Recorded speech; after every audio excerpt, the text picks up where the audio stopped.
Okay, our article that we had was called "Food Firms Cook Up Ways to Combat Rare Sales Slumps."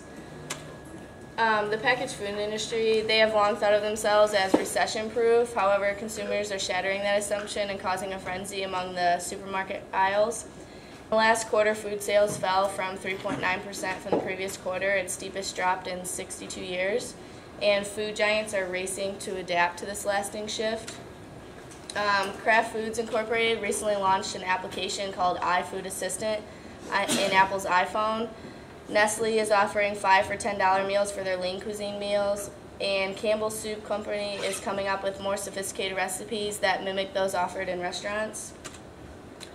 Campbell's has been closely studying consumer spending habits during the recession to see how they can come up with new strategies.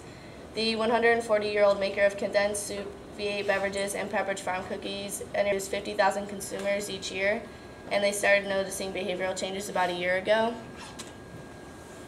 The Reed family, Vice President of Campbell's Consumer Insights, Charles Villa, chose Reed family as a target customer to study.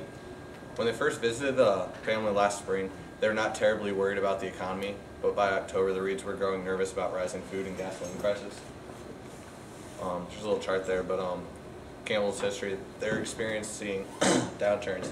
They advertised heavily during the early years of the Great Depression, and the demand for soup was so high they actually had to build a new plant in Chicago in 1930. Campbell's has remained one of the best known and least expensive meal items in the grocery store and faces little threat from cheaper private label brands. However, Campbell's surprised Wall Street by announcing profits fell 15% from the earlier year, partly because some supermarkets reduced inventories to cut costs. After years of family-friendly ads, Campbell's is focusing on real-life consumers to inform its strategies. The Reed family has now started making budgets for how much they'll spend for their big grocery shopping.